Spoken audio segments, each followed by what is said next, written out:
हरे कृष्णा। सभी भक्तों का आज के श्रील प्रभुपाद लीलामृत सत्र में स्वागत है। पिछले सत्र में हमने सुना था किस प्रकार से अभय चाहते थे कि मैं ज्यादा से ज्यादा भक्ति करूं, ज्यादा से ज्यादा मैं अपने गुरु महाराज की सेवा करूं, लेकिन उनके पास धन की आपूर्ति थी, धन उनके पास नहीं था, धन का अभाव था। तो उनके मन में यही विचार आया कि मैं पहले पैसा इकट्ठा कर लेता हूँ, ज्यादा से ज्यादा धन कमा के, फिर बाद में मैं अपने परिवार को समय दे सकता हूँ, भक्ति कर सकता हूँ, या अपने गुरु महाराज का जो भी इच्छा है उसको पूर्ण कर सकता हूँ। तो उनके मन में हमेशा भक्ति का भाव जागृत रहता, कहीं पे भी जाते अपनी वेशभूषा से समझौता नहीं करते। जब भी किसी व्यवसाय के लिए बाहर जाते तो कभी कभार अपना पैंट और शर्ट पहनते, लेकिन जब भी घर में रहते तो धोती कुर्ता पहनते।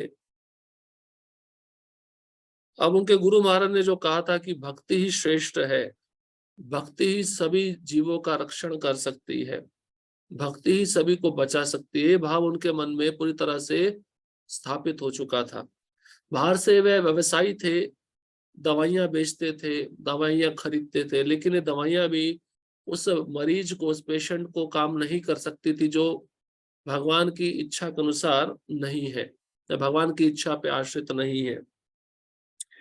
उनका दवाइयों का बेचना केवल व्यवसाय था, लेकिन भक्ति सिद्धांत महाराज ने जो उनको शिक्षा दिया था कि सर्वोत्तम उपाय व्यक्ति को बचाने का कृष्ण भावनामृत है, तो ये उनको मन में बैठ गया था। वास्तव में ये भक्ति ही जीव को बचा सकती है, तो उस पर दृढ़ भाव रखकर वह अपना कार्य जारी रखे। तो आज हम वहीं से प्रारंभ करेंगे जहां से हम पिछले सत्र में रीडिंग करना छोड़े थे।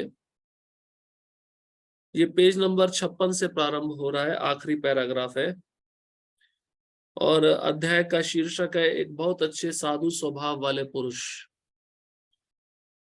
1925 ईस्वी की बात है। एक व्यवसायिक यात्रा में वह आगरा होकर निकले, जो वृंदावन से केवल 60 किलोमीटर दूर है। इस अवसर से लाभ उठाकर उन्होंने पवित्र वृंदावन की प्रथम तीर्थ यात्रा की और इस प्रकार अपने बचपन की अभिलाषा पूरी की। तो बचपन में उनकी इच्छा होती थी मैं जगन्नाथपुरी जाऊं, वृंदावन जाऊं। तो जगन्नाथपुरी तो हो आए थे जब उन्होंने अपना कॉलेज का परीक्षा दे दिया था, लेकिन वृंदावन नहीं गए थे। अब आगरा पहुंचे व्यवसाय के लिए, दवाइयां बेचने के लिए, तो आगरा से ज्यादा दूर नहीं था वृंदावन। तो उनके मन में इच्छा हुई कि मैं वृंदावन होकर आता हूँ, तीर्थ यात्रा करता हूँ। इससे उनके बचपन की जो इच्छा थी वो भी पूरी हो गई। वृंदावन के दर्शन से उन्हें प्रसन्नता हुई, लेकिन वहां वे केवल 1-2 दिन ही रह सके। विक्रिय कार्य से एक दिन भी अलग रहना उनके लिए कठिन था। श्रद्धालु तीर्थयात्री के रूप में अभय ने कुछ मंदिरों के दर्शन किए, विशेषकर उन मुख्य मंदिरों के जो महाप्रभु चैतन्य के अनुयायियों ने स्थापित किए थे, लेकिन उन्हें आगे बढ़ जाना पड़ा। अब वृंदावन गए हैं, ज्यादा दिन नहीं रुके, 1-2 दिन ही रुके थे वृंदावन में, और उन्होंने मुख्य मुख्य मंदिरों का दर्शन किया। चैतन्य महाप्रभु के अनुयायी थे षड गोस्वामी, रूप गोस्वामी, सनातन गोस्वामी, रघुनाथ भट्ट गोस्वामी, रघुनाथ दास गोस्वामी, गोपाल भट्ट गोस्वामी, जीव गोस्वामी। इन गोस्वामियों ने जो मंदिर बनाए थे उन मंदिरों में प्रभुपाद जी दर्शन किए, अभय दर्शन किए, मुख्य मुख्य मंदिर। जैसे राधा गोविंद देव जी का दर्शन हो गया, राधा मदन मोहन जी का हो गया, राधा गोपीनाथ जी का हो गया। तो इस प्रकार से आचार्यों ने जिन मंदिरों को बनाया था, षड गोस्वामी ने जिन मंदिरों को बनाया था, उन मंदिरों का दर्शन उन्होंने किया और ज्यादा समय वृंदावन में नहीं रुके, वह आगे निकल गए। यात्रा में खतरे भी थे। एक बार वह मथुरा स्टेशन पर गाड़ी के डिब्बे में बैठे थे कि अचानक एक बंदर घुसा और उनका सब सामान ले गया। हम यात्रा करते हैं तो कुछ अनुभव हमें भी होता है ना, कठिनाई होती है, कष्ट आता है, हमारा शुद्धिकरण होता है। तो प्रभुपाद जी की भी यात्रा इतना सुखपूर्वक नहीं थी। मथुरा स्टेशन की बात हो रही है, गाड़ी के डिब्बे में बैठे थे, बंदर आ गया, बंदर उनका सारा सामान ले गया। एक दिन बड़े सवेरे 2 पहियों वाली एक घोड़ा गाड़ी में वह कानपुर जा रहे थे। घोड़ा बड़ी तेजी से भाग रहा था। अकस्मात सड़क के बीच में पड़े कूड़े के ढेर से वह टकरा गया। घोड़ा गाड़ी उलट गई। घोड़ा, ड्राइवर और गाड़ी सभी उस ढेर पर जा गिरे। अब वे हवा में उछाल खा गए, लेकिन जब वे जमीन पर आए उन्हें कोई चोट नहीं लगी। उन्हें ऐसा लगा मानो वे एक सीट से दूसरी सीट पर बैठ गए हों। चूंकि वे चुपचाप बैठे थे और कुछ बोले नहीं, इसलिए ड्राइवर ने समझा कि वे बेहोश हो गए हैं और वह चिंता में पड़ गया। लेकिन वह बिल्कुल ठीक थे। ड्राइवर ने इसे एक आश्चर्य ही माना, क्योंकि गाड़ी से वे बहुत जोर से फेंके गए थे। अभय का विचार था कि उन्हें कृष्ण भगवान ने बचा लिया है। उन्हें इस तरह की अन्य घटनाएं याद आई। एक घटना बचपन की थी, जब उनके कपड़ों में आग लग गई थी। कृष्ण भगवान ने हमेशा उनकी रक्षा की थी। तो जब बचपन में भी हमने सुना उनके कपड़ों में आग लग गई, एक व्यक्ति आया, उसने तुरंत उस आग को बुझा दिया। उस समय भी भगवान कृष्ण उनका रक्षण किए। और अब अभय अभी भी अनुभव कर रहे हैं कि कृष्ण सदैव मेरे साथ में मेरा रक्षण कर रहे हैं। ऐसा भक्त को हमेशा सोचते रहना चाहिए। उसको ये नहीं सोचना चाहिए कि मैं संसार में अकेला हूं। देखिए, पहला इंसिडेंस बताया कि बंदर आ गया, सब सामान ले गया, उनके पास अपना कोई सामान बचा नहीं। दूसरा, घोड़ा गाड़ी में बैठे हैं, घोड़ा बहुत तेजी से दौड़ रहा है, कूड़े का ढेर है, उसे टकरा गया और घोड़े गाड़ी से उछल कर ये गिरे, बहुत जोर से गिरे, लेकिन उनको कोई चोट नहीं आई। तो भगवान ऐसा रक्षण करते हैं अपने भक्तों का। इसलिए संसार कैसा है, पदम पदम यद विपदाम न तेषाम। इस संसार में हर एक पग पर खतरा है। इसलिए हम जब चलते हैं सड़क पे, अगला कदम रखने से पहले हमारे साथ क्या होगा हमको कुछ पता नहीं है। इसलिए सदैव भगवान का आश्रय लेना चाहिए, भगवान के चरण कमलों में रहना चाहिए। ऐसा बताया गया है कि जो भक्त भगवान की शरण में है, उनके लिए भव सागर गाय के बछड़े के खुर के समान हो जाता है। ऐसा भव सागर जिसको पार करना बहुत आसान है। गाय का बछड़ा होता है, उसके छोटे से पांव होते हैं, वहां पे ये पांव लगाता है तो उस गड्ढे में जो पानी भरता है उतना भवसागर भक्तों के लिए बन जाता है। और वही भवसागर एक कर्मी के लिए इतना विशाल है कि वह कर्मी अगर विचार करे पार करने का, वह पार नहीं पा सकता। तो भगवान बहुत दयालु है, भगवान बहुत कृपा करते हैं। हमें भगवान के चरणों का आश्रय लेना चाहिए हरि नाम के द्वारा, क्योंकि जगत में हमें कोई बचा सकता है तो केवल मुरारी बचा सकते हैं। मुर नामक दैत्य का वध करने वाले मुरारी। अब ये 5 वर्ष तक इलाहाबाद से बाहर लंबी यात्राएं करते रहे और जब वह घर आते तो घंटों दवा खाने में बिताते, लेकिन वह पत्नी को भी समय देते और बच्चों के साथ खेलते। अब घर आते थे तो उनका ध्यान ये भी रहता था, मेरा परिवार है, मेरी पत्नी है, मेरे बच्चे हैं, उनकी तरफ भी ध्यान देना है। तो पूरा समय उनकी तरफ भी ध्यान रखते। शिल प्रभुपाद, जब मेरा लड़का लगभग 2 साल का था तब वह बहुत चंचल था। वह कोई ना कोई शरारत करता ही रहता। मेरे मित्र मेरे घर आते और बच्चे को पाचा कहकर बुलाते। पाचा, पाचा, अगर तुम 1 मिनट तक शांत बैठो तो मैं तुम्हें एक भेंट दूंगा। कई बच्चे होते हैं जन्म से स्वभाव से बहुत चंचल रहते हैं, शरारती रहते हैं, एक क्षण भी आराम से नहीं बैठेंगे, टिक के नहीं बैठेंगे, ना स्वयं बैठेंगे ना माता पिता को बैठने देंगे। तो प्रभुपाद जी का जो लड़का था, अभय के जो लड़का था, जब 2 साल का हो गया तो बहुत चंचल था। वो एक जगह बैठता नहीं था टिक कर। तो प्रभु अभय के मित्र आते और क्या कहते हैं, अगर तुम शांति से बैठ जाओगे तो हम तुमको भेंट देंगे। ऐसा हम भी बोलते हैं ना, शांति से बैठ जाओ तो हम तुमको कुछ देंगे। लेकिन बच्चा शांति से बैठता नहीं है। लेकिन बच्चा ऐसा ना कर पाता, वह 1 मिनट के लिए भी शांत नहीं रह सकता था। घर में एक टेबल फैन था और पाचा उसे छूना चाहता था। मैंने कहा नहीं नहीं उसे मत छुओ, लेकिन उसने उसे छूने की फिर से कोशिश की। इसलिए मेरे मित्र ने कहा फैन की गति धीमी कर दो और उसे छूने दो। तब मैंने प्लग निकाल दिया और उसने पंखे को छू लिया। उसे क्षति नहीं पहुंची, लेकिन वह उसकी उंगली से टकराया और जोर से आवाज पैदा हुई, टुंग।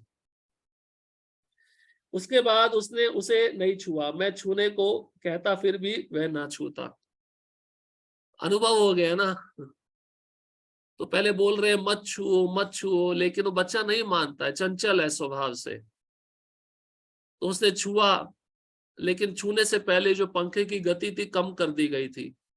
ज्यादा तेज गति होती तो उंगली कट सकती थी। और जैसे ही छुआ तो आवाज आई तो उसको झटका लगा थोड़ा। वो समझ गया कि छूने लायक वस्तु नहीं है, तो उसके बाद में उसने नहीं छुआ। उसको बोला गया छुओ, फिर भी उसने नहीं छुआ।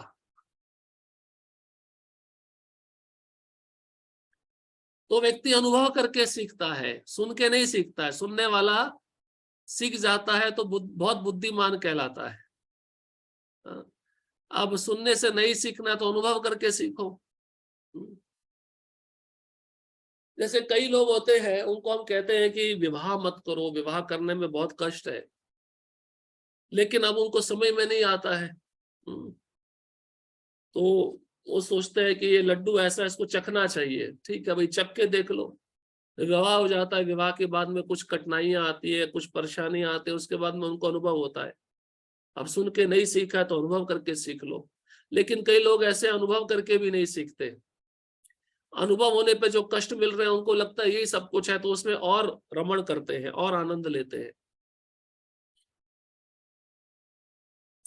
जो ही उनकी बेटी सुलक्ष्मण बोलने लगी, वो उसे गुरु अष्टकम प्रार्थना का बंगाली अनुवाद सिखाने लगे।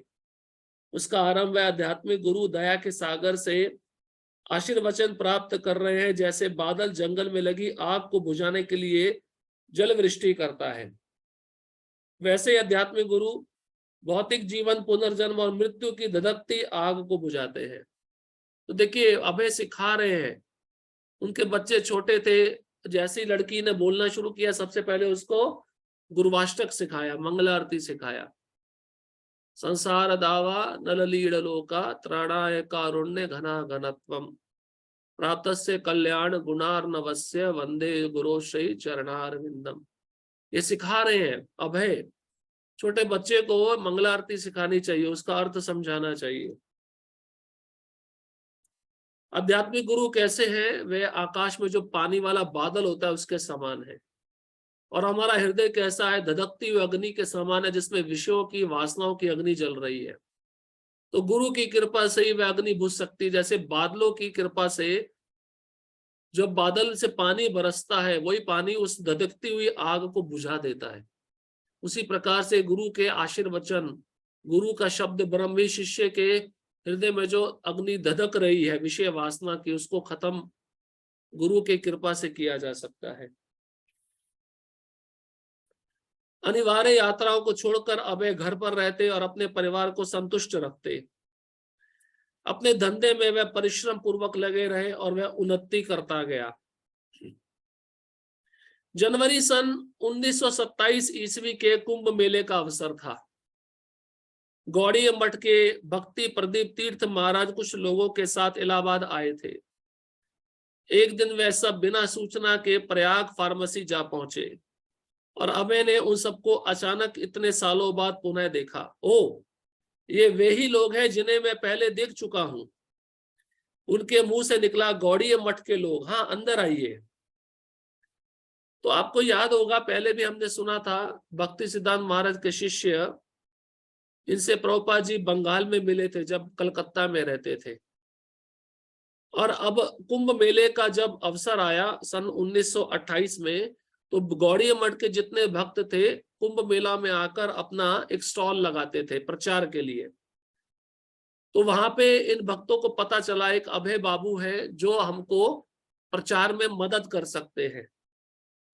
तो बिना सूचना दिए भक्ति सिद्धांत महाराज के वरिष्ठ वैष्णव सन्यासी शिष्य, जिनका नाम है भक्ति प्रदीप तीर्थ महाराज, वे इलाहाबाद पहुंच गए और अभय को जाकर मिले। अभय ने जब देखा कि कितने सालों के बाद हमारा पुनः मिलन हो रहा है तो बहुत प्रसन्न हो गए। अभय भक्तों को देखकर बहुत खुश हो गए। उन्होंने स्वागत किया, आप आइए मेरी दुकान में बैठिए। भक्ति प्रदीप तीर्थ स्वामी वही सन्यासी थे जो कलकत्ता में नरेंद्र नाथ मलिक के घर पर गए थे।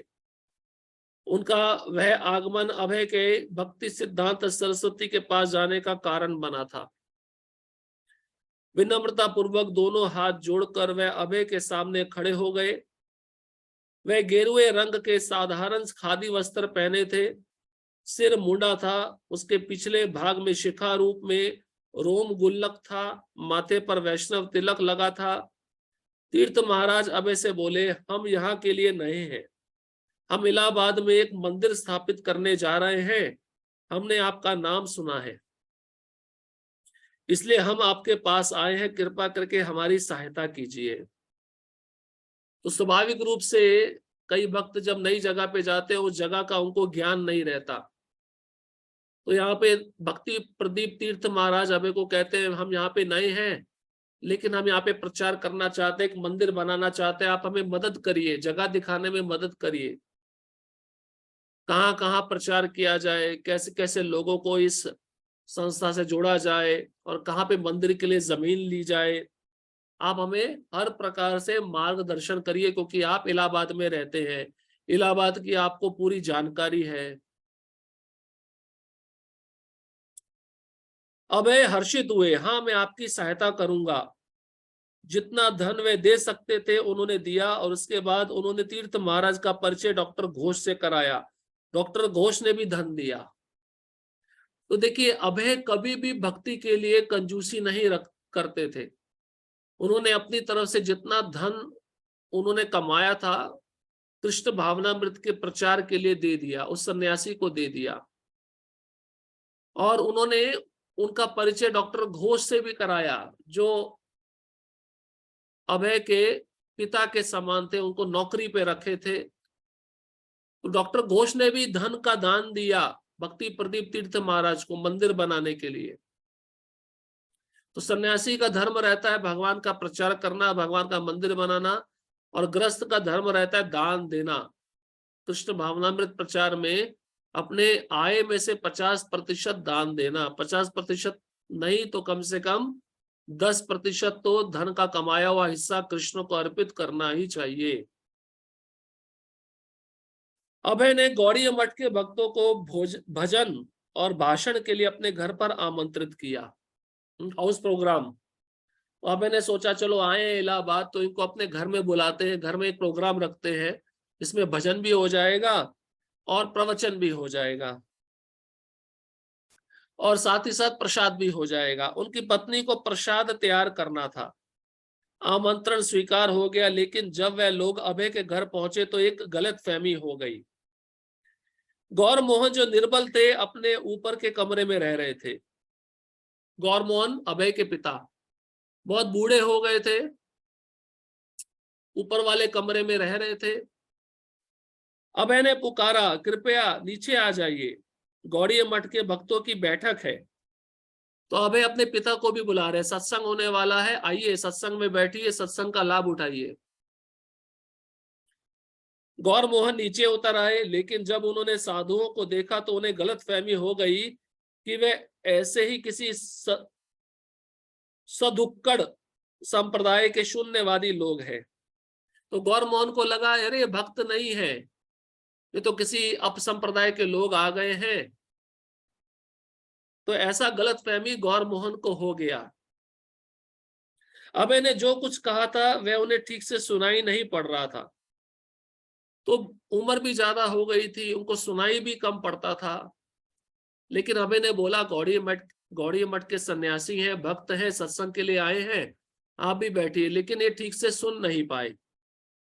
गौर मोहन बैठ गए, लेकिन उन्होंने पीत कपड़े पहने साधुओं को उदासीन भाव से देखा और कुछ व्यंग्योक्ति भी की, मतलब मजाक उड़ाया साधुओं का, ये सच्चे साधु नहीं है, बहुत झूठे साधु हैं। अबे जो उत्साह से भरे थे कि उन्हें वैष्णवों के संसर्ग में आने और उनके मुख से श्री कृष्ण कथा सुनने का अवसर मिला है, अपने पिता के ऐसे व्यवहार को नहीं समझ सके। तो अभय को भी समझ में नहीं आ रहा था, ये तो वैष्णव सन्यासी हैं, लेकिन मेरे पिता इनको क्या क्या बोल रहे हैं, क्या ठीक से उनको समझ में नहीं आ रहा या उनको ठीक से सुनाई नहीं दे रहा। पर जो ही भक्ति प्रदीप तीर्थ स्वामी ने अपना भाषण आरंभ किया, गौर मोहन की समझ में सारी बात आ गई। ओ, वे वैष्णव हैं। उनके मुंह से आवाज आई। वृद्ध और निर्बल तो वे थे ही, वे उनके चरणों पर तुरंत लेट गए। महोदय, मैंने आपको गलत समझा था।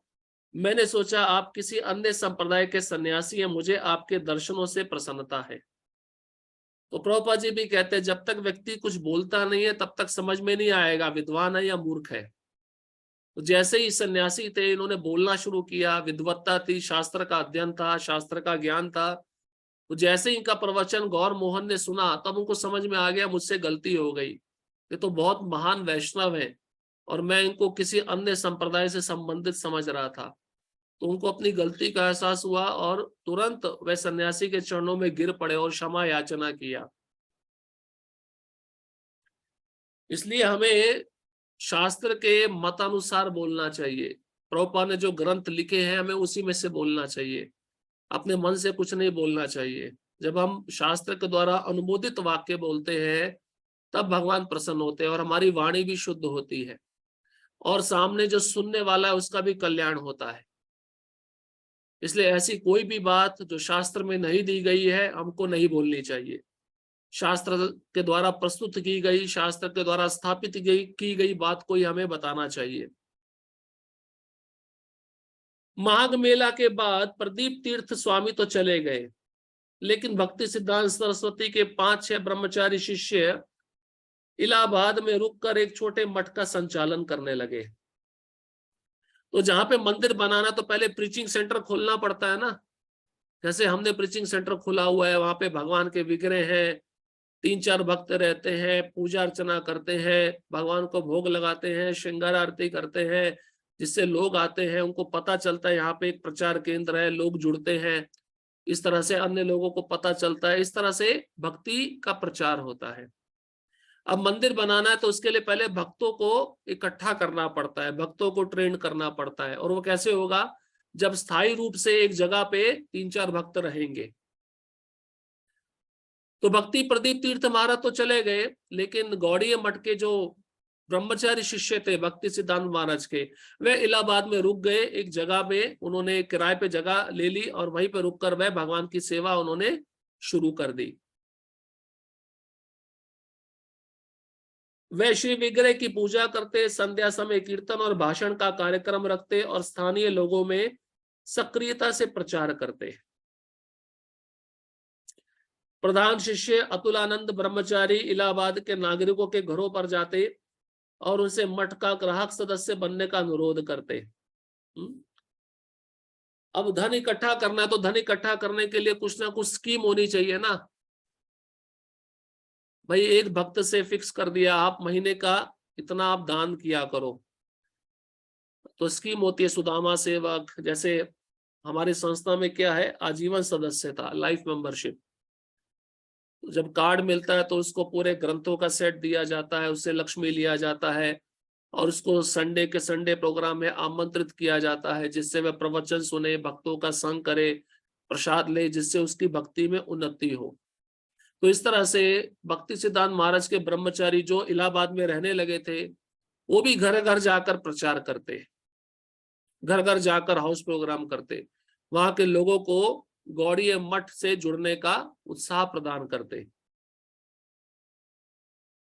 प्रति मास 8 आने में ग्राहक सदस्य को गौड़ीय मठ की पत्रिका प्राप्त होती थी। 8 पैसे में एक पत्रिका आती थी उस समय, आप सोचिए।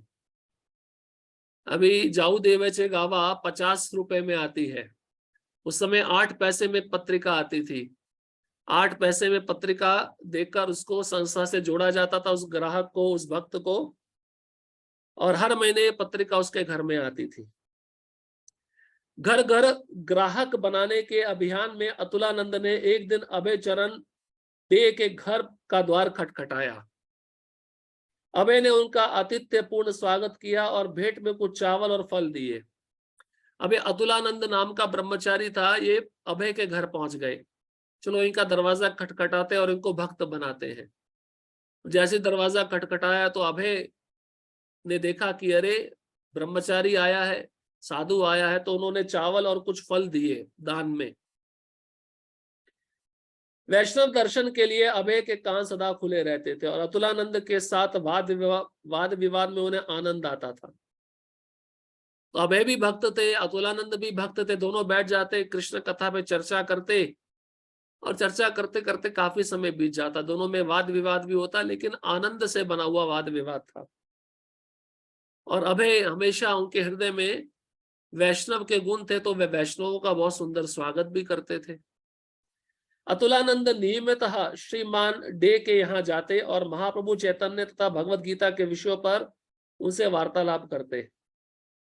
अभय शील भक्ति सिद्धांत सरस्वती के हाल के क्रियाकलापों के बारे में भी उनसे पूछते। तब तक शील भक्ति सिद्धांत कलकत्ता में गौड़ीय प्रिंटिंग वर्क्स की स्थापना कर चुके थे और अपनी टीका समेत कई खंडों में श्रीमद् भागवत का प्रकाशन आरंभ कर चुके थे। अपने ढाका केंद्र से उन्होंने श्री चैतन्य भागवत का संपादित संस्करण भी प्रकाशित किया था। मद्रास, भुवनेश्वर और पुरी में वे केंद्र स्थापित कर चुके थे। अबे अतुलानंद ब्रह्मचारी रोज आते थे अभय के घर में और नियम बन गया, दोनों बैठकर भगवत गीता के श्लोकों पर चर्चा करते, भागवतम के विषय पर चर्चा करते। और अभय भक्ति सिद्धांत सरस्वती ठाकुर के बारे में पूछते थे अतुलानंद ब्रह्मचारी को, महाराज कहाँ पे है, क्या कर रहे हैं, अभी किस सेवा में व्यस्त हैं। तो उस समय तक भक्ति सिद्धांत सरस्वती ठाकुर बहुत सारी प्रिंटिंग प्रेस स्थापित कर चुके थे और भागवतम का प्रकाशन मतलब पब्लिकेशन, छपाई शुरुआत हो चुकी थी और चैतन्य भागवत का जो संस्करण था वो भी प्रकाशित किया जा चुका था। और साथ ही साथ चेन्नई, भुवनेश्वर और जगन्नाथपुरी में गौड़ीय मठ ने अपने केंद्र खोल दिए थे। तो प्रचार बहुत तेजी से चल रहा था। अभय की जिज्ञासा का अंत नहीं था। अतुलानंद ने उन्हें बताया कि शील भक्ति सिद्धांत सरस्वती ने किस प्रकार 1925 ईस्वी में एक बड़ा जुलूस निकाला था, जिसने नवद्वीप की पवित्र भूमि की परिक्रमा की थी और जिसमें खूब सजे हुए हाथियों पर श्री विग्रह विराजमान थे और जिसमें भारत के सभी भागों से आए हुए भक्त शामिल हुए थे।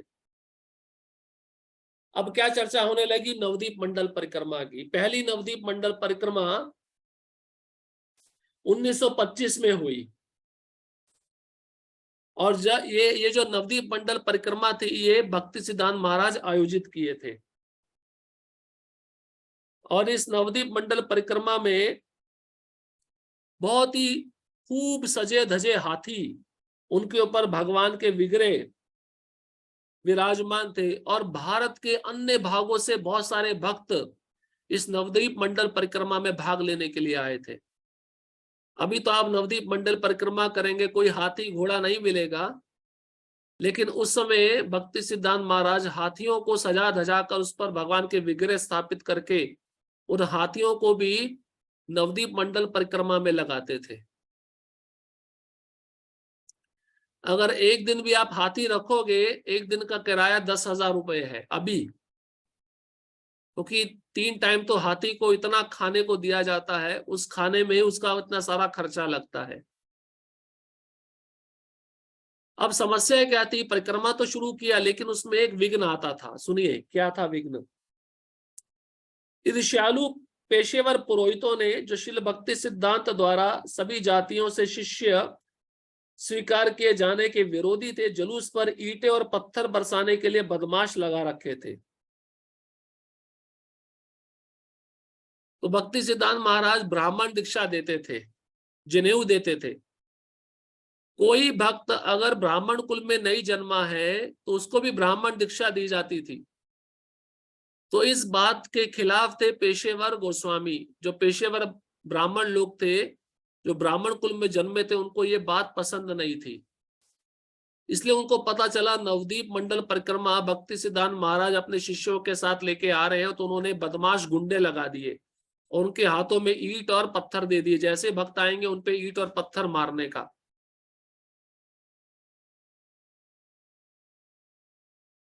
लेकिन भक्ति सिद्धांत निडर होकर जुलूस आगे बढ़ाते गए थे। भक्ति सिद्धांत महाराज भी डरते नहीं थे किसी से, उनको सिंह गुरु कहा जाता था, सिंह गुरु।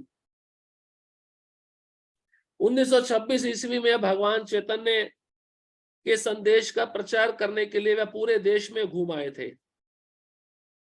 मायापुर में श्री चैतन्य मठ के विशाल मंदिर में वह श्री विग्रह की स्थापना भी कर चुके थे। 1 साल पूर्व उन्होंने सज्जन तोषणी पत्रिका का प्रकाशन 3 भाषाओं में आरंभ किया था, जिनमें एक अंग्रेजी संस्करण भी था।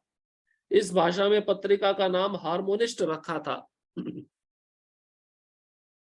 तो भक्ति सिद्धांत महाराज की इच्छा थी कि ये जो पत्रिका है हर एक भाषा में छपे और हर एक भाषा के व्यक्ति इसको पढ़े।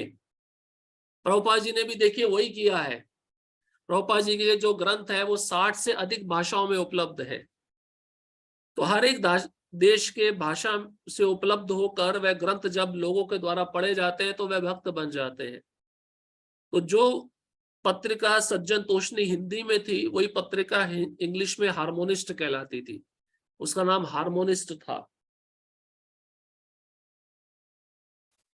और मायापुर में भक्ति सिद्धांत सरस्वती ठाकुर चैतन्य मठ का जो विशाल मंदिर है, वहां पे विग्रह की स्थापना भी कर चुके थे। ये गौड़ीय मठ का हेडक्वार्टर कहलाता है। जैसे इस्कॉन का हेडक्वार्टर मायापुर में है, चंद्रोदय मंदिर, वैसे ही गौड़ीय मठ का भी हेडक्वार्टर ये मायापुर में है। इसको चैतन्य गौड़ीय मठ बोलते हैं। कई बार मिलने और गौड़ीय वैष्णव मत के क्रियाकलापों और दर्शन पर घंटों के विचार विमर्श के बाद अतुलानंद श्रीमान डे को इलाहाबाद आश्रम में ले गए। अब जो ब्रह्मचारी इलाहाबाद में रह रहे थे, उन्होंने जो आश्रम बनाया था, प्रचार केंद्र था, वहां पे अभय को ले गए। उसके कुछ समय बाद ही मठ रामबाग के निकट साउथ मलाका स्ट्रीट में एक किराए के मकान में चला गया। यह मकान अभय के मकान से बिल्कुल निकट था। अब अभय के लिए प्रतिदिन शाम को वहां जाना संभव हो गया। काम के बाद वे मठ पर जाते, जहां वे मृदंग बजाते और इस कला में अपनी दक्षता से ब्रह्मचारियों को चमत्कृत कर देते। अभी वो जो मठ था, प्रचार केंद्र था, प्रभुपाद जहां पे रहते थे, अभय जहां पे रहते थे, उनके घर के पास में आ गया। अभय बहुत खुश हो गए। अभय अपने काम से शाम को वापस आते, तुरंत कपड़ा बदलते, धोती कुर्ता पहनते और सीधा कहाँ जाते, उस आश्रम में जाते, मठ में जाते। वहां पे जाकर कीर्तन करते और मृदंग बजाते। मृदंग इतना सुंदर बजाते थे अभय कि वहां पे जो रहने वाले ब्रह्मचारी थे वो आश्चर्य में पड़ गए कि इनको इतना सुंदर मृदंग बजाना आता है। आपने एक फोटो भी देखा होगा, प्रभुपाद जी विदेश में स्टूडियो में रिकॉर्डिंग कर रहे हैं और उनके गोद में एक मृदंग है और वो मृदंग बजा रहे हैं। तो मृदंग कहाँ से सीखा था? अभय ने बचपन से ही सीखा था। अपने पिता ने, उनके पिता ने उनको मृदंग दिलाया था और मृदंग बजाना एक पेशेवर प्रोफेशनल बजाने वाला को भी रखा था कि मेरे पुत्र को सिखाओ। तो अभय वहां से मृदंग सीखे थे, उनको मृदंग बजाना आता था। उनके साथ वे भजन गाते और कभी कभी सामूहिक गान में नेतृत्व करते। वे इलाहाबाद के प्रसिद्ध व्यक्तियों को भी मठ में ले जाते। अभी देखिए, अभय स्वयं भी नाच रहे हैं, कीर्तन कर रहे हैं, मृदंग बजा रहे हैं और उनके साथ साथ जो लोग जुड़े थे उनको भी मठ में लेके जाते थे। चलो भक्ति करो। मतलब इस प्रकार से प्रभुपाद जी का प्रचार शुरू हो चुका था। ब्रह्मचारियों के लिए अभय के कारण उनके आश्रम में नया जीवन आ गया था और अभय में भक्ति सिद्धांत सरस्वती के शिष्यों से पुनः मिलाप होने से नया जीवन आ गया था। तो ब्रह्मचारी जो मठ में रह रहे थे, उनकी जान पहचान और ज्यादा लोगों से होने लगी अभय के कारण। तो उनके जीवन में भी नयापन आ गया, स्फूर्ति आ गई, उत्साह आ गया। और अभय के जीवन में भी स्फूर्ति उत्साह आ गया क्योंकि उनको भक्त मिल गए, भक्तों का संग मिल गया। रोज अपना व्यवसाय शाम में बंद करके वह रोज कहाँ जाते? गौड़ीय मठ जाते और भजन करते। सन 1930 ईस्वी में गौर मोहन का स्वास्थ्य गिर गया। बहुत बूढ़े हो चुके थे अभय के पिता गौर मोहन, उनका स्वास्थ्य गिरता जा रहा था और उनके परिवार के सदस्य यह सोचकर उनके पास इकट्ठे होने लगे कि उनका अंत समय निकट आ गया है। अब गौर मोहन कैसे शरीर छोड़ेंगे अभय के पिता, अभय को बहुत दुख होने वाला है, उसका वर्णन हो रहा है। तो घर के लोगों ने सोचा अभी अंत समय निकट आ गया, तो घर के सारे लोग पास आके बैठने लग जाते हैं। पता लग जाता है अब व्यक्ति के पास ज्यादा समय नहीं बचा है। तो पास आने का मतलब क्या है, उनको उसको कृष्ण कथा सुनाना। पास आके बैठकर ये चर्चा नहीं करनी चाहिए कि मेरा धन यहाँ पे रखा है, उसका उपयोग कैसे होगा, तुम इतना बांट लो। ये बहुत खतरनाक स्थिति होती है अंतिम समय में। पास आने का मतलब है कि उसको कृष्ण का स्मरण ज्यादा से ज्यादा कराया जाए। अभय काम से मुंबई गए हुए थे, जब वह इलाहाबाद लौटे तो देर हो चुकी थी। उन्होंने दरवाजा खटखटाया। गौर मोहन ने अपनी लड़की राजेश्वरी से कहा, दरवाजा खोलो, अभय आ गया है। राजेश्वरी बोली, नहीं, वे मुंबई में है। गौर मोहन ने दोहराया, मैं कहता हूं वह आ गया है, तुम दरवाजा खोलो। करीब आधी रात का समय था। राजेश्वरी नीचे गई और उसने दरवाजा खोला और देखा कि उसके भाई सचमुच आ गए हैं। अभय अपने पिता के पास पहुंचे और पूछा, आप कैसे हैं? अभय को अपने पिता का बहुत ध्यान रखने के विचार आते रहते थे। दूर रहते थे लेकिन पिता का ख्याल उनके मन से जाता नहीं था, क्योंकि पिता ही उनको भक्ति में लाए थे, पिता ने ही सारे वैष्णव संस्कार दिए थे। जैसे अभय घर पहुंचते हैं आधी रात को, तो तुरंत पिता के पास जाते हैं और पिता को पूछते हैं, आप कैसे हैं? गौर मोहन ने उत्तर दिया, मैं ठीक हूं, रात में तुम विश्राम करो। अगले दिन सवेरे अभय ने डॉक्टर बुलाया। डॉक्टर बोला, आपके पिताजी जीवित कैसे रहे हैं?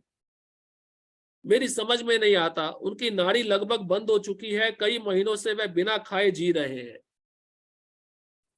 तो डॉक्टरों को बुलाया। डॉक्टर ने नसें देखी, वैद्य होते हैं, तो नस देखकर देखते ही डॉक्टर बता देते हैं भाई इसकी स्थिति क्या है।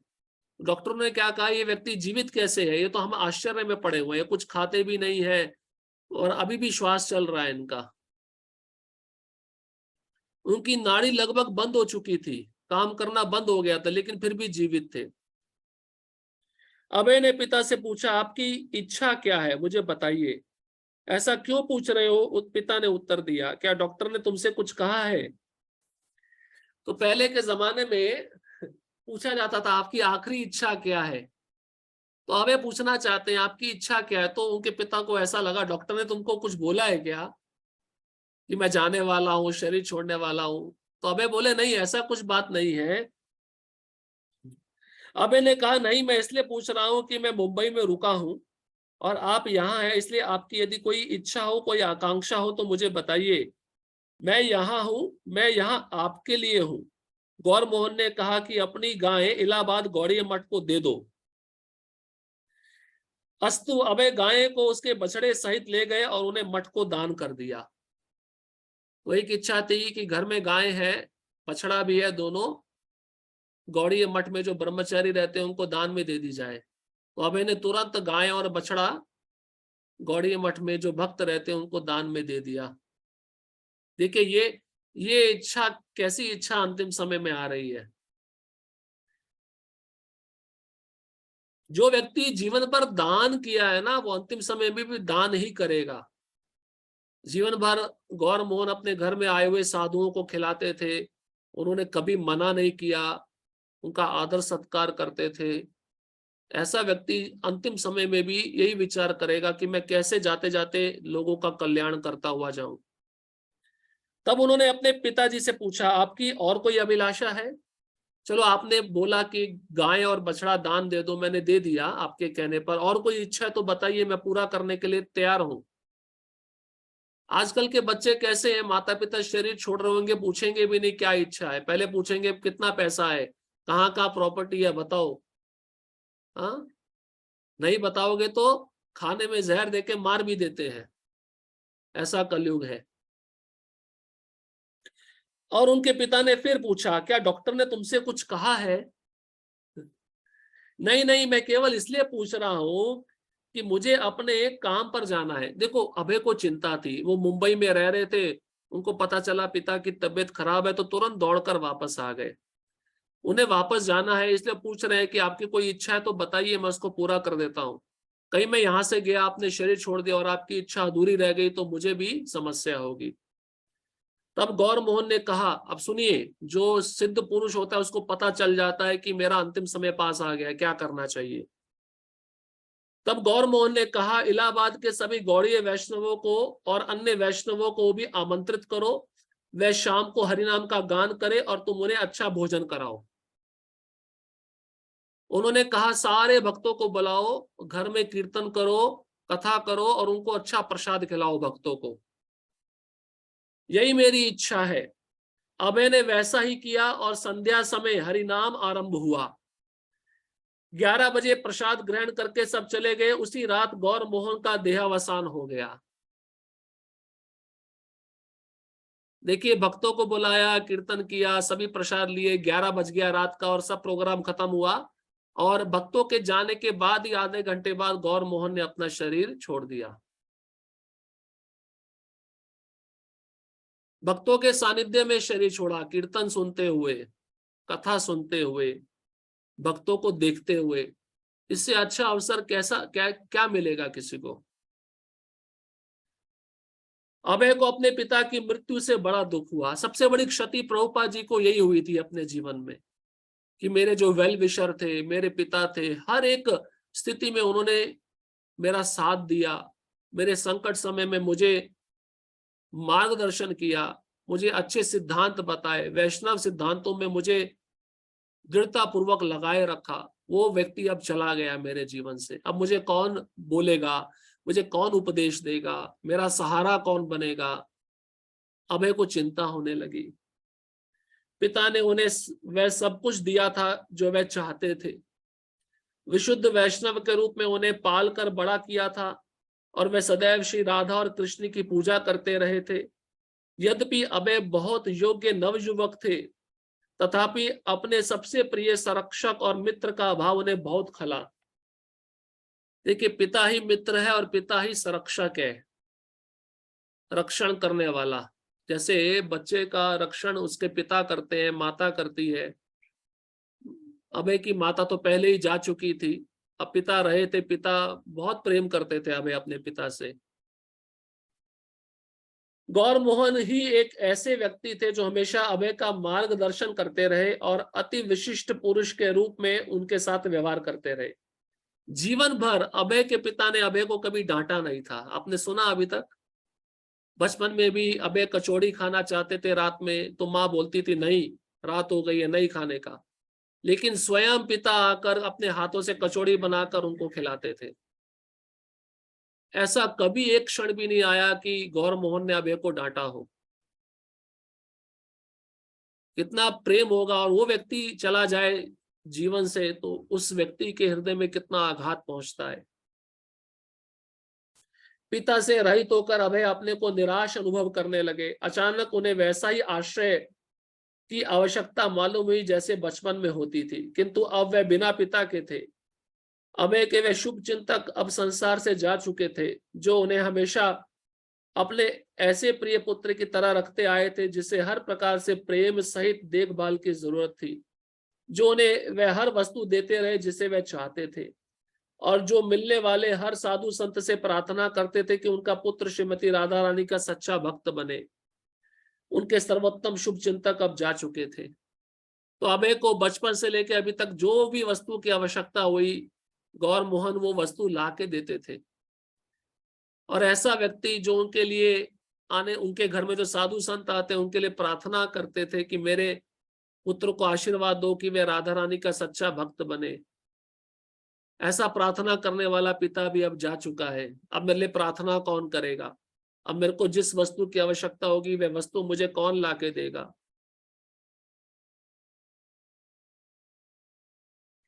गौर मोहन की मृत्यु के 13 दिन बाद श्राद्ध के दिन अभय और उनके भाई ने एक साथ औपचारिक फोटो खिंचवाया। धार्मिक रीति के अनुसार दोनों भाइयों के सिर मुंडे थे। फोटो में अभय और उनके भाई अपने पिताजी के एक औपचारिक चित्र के अगल बगल में बैठे हैं। पिता का चित्र एक उठे हुए फलक पर है। और काले कपड़े से घिरा है। वह खूबसूरती में से मना है। गौर मोहन वृद्ध किंतु अभी भी विचार और आशय से पूर्ण दिखाई देते हैं। इस चित्र में वह उतने वृद्ध नहीं है जितने उस पूर्व चित्र में थे, जिसमें वह बहुत दुर्बल लगते थे और आंखें लगभग प्रकाशहीन थी। मुंडित सिर अभय संन्यस्त भिक्षु प्रतीत होते हैं। उनका शरीर चौड़ी परतों में मुड़े भिक्षु के साधारण परिधान से ऊपर से नीचे तक आच्छादित है।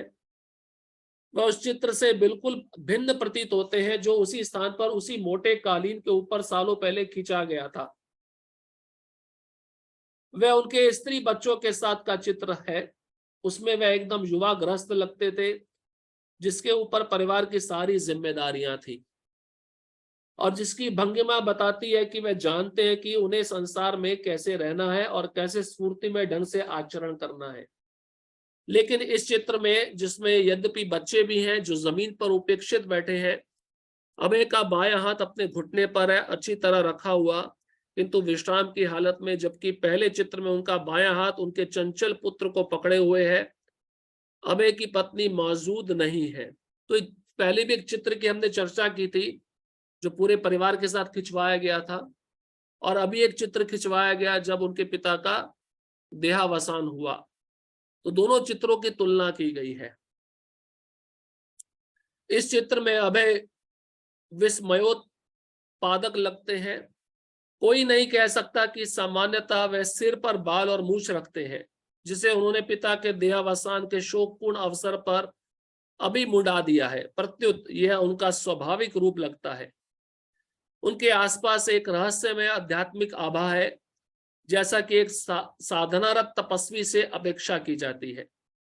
उनकी आकृति से ना तो आकुलता जाहिर होती है, न प्रसन्नता और न दुख। वे शांत और परिचित लगते हैं, मानो पिता के निधन के दिन में वे अचानक साधु हो गए हों। वे उसी तरह के साधु प्रतीत होते हैं जिस तरह की कल्पना उनके पिता ने उनके बारे में की थी। वे ऐसे दिखाई देते हैं मानो वे एक साधु हैं और हमेशा रहे हैं, और आज के दिन उनका वह रूप अचानक उद्घाटित हो गया है। फोटो को बहुत ही सरसरी दृष्टि से देखने पर भी प्रतीत होता है कि सिर मुड़ाकर और कमीज जूते बिना पीत वस्त्र धारण कर अभय साधु बन गए हैं। तो ये जो चित्र खींचा गया था, जब उन्होंने सिर मुंडवा दिया, मूछें हटा दी, तो बताया जाता है कि ऐसा लग रहा है कि पहले से ही साधु थे और उनके शरीर से एक तेज निकल रहा है, प्रकाश पुंज निकल रहा है, और उनके चेहरे पर कोई प्रसन्नता नहीं है, कोई दुख नहीं है, कोई आकुलता नहीं है। वे शांत परिचित लग रहे हैं।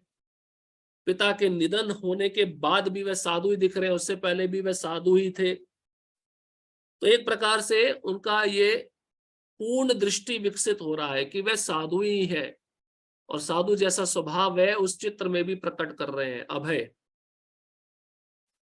तो इस प्रकार तीसरे प्रकरण में हमने देखा कि किस प्रकार से उन्होंने भक्ति सिद्धांत महाराज से भेंट हुई, भक्ति सिद्धांत महाराज ने उनको क्या आदेश दिया, और जब गांधी जी के आंदोलन से जुड़े थे तो गांधी जी के जो विचार थे उनके मन से हटने लगे और शुद्ध भक्ति का विचार ही उनके मन में आने लगा।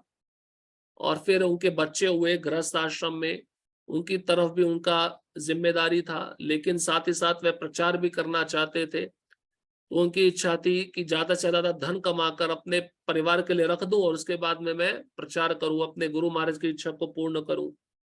और फिर भक्ति सिद्धांत महाराज के शिष्यों के साथ उनका मिलन इलाहाबाद में, और प्रचार केंद्र को खोलना, उसमें सहायता प्रदान करना, ये भी हमने सुना। और अंतिम सत्र में हमने सुना किस प्रकार से अभय के पिता गौर मोहन ने अपना शरीर त्याग किया वैष्णवों के बीच में। और उसके पश्चात अभय को बहुत दुख हुआ कि मेरे जीवन में एक ऐसा व्यक्ति जो हर रूप में, हर स्थिति में मेरा मार्गदर्शन करता था, वह अब इस संसार से चला गया। अब मुझे कौन मार्गदर्शन करेगा। अभय का दुख भी इस सत्र में हमने सुना। अब जो प्रकरण क्रमांक 4 है, अध्याय क्रमांक 4 है, जिसका शीर्षक है मैं आपकी सेवा कैसे करूंगा। अब इस अध्याय में अभय किस प्रकार से भक्ति सिद्धांत महाराज से दीक्षा लेते हैं, और भक्ति सिद्धांत महाराज उनको राधा कुंड के तट पर एक आदेश देंगे, जब भी तुम्हारे पास धन हो तो तुम ग्रंथों को छापो और वितरण करो। उस आदेश का पालन अभय कितना विनम्रता पूर्वक, कितना गंभीरता पूर्वक करेंगे, ये हम देखेंगे। प्रकरण क्रमांक 4, मैं आपकी सेवा कैसे करूंगा। मुझे पूरी आशा है कि आप अंग्रेजी के माध्यम से बहुत अच्छे प्रचारक हो सकते हैं। यदि आप भगवान चैतन्य की शिक्षाओं की अद्भुत छाप जन सामान्य तथा दार्शनिकों और धर्मिष्ठों के मन में बैठाने के लिए मिशन की सेवा में लग जाएं। श्रील भक्ति सिद्धांत सरस्वती द्वारा श्रील प्रभुपाद को दिसंबर 1936 में लिखे गए एक पत्र से।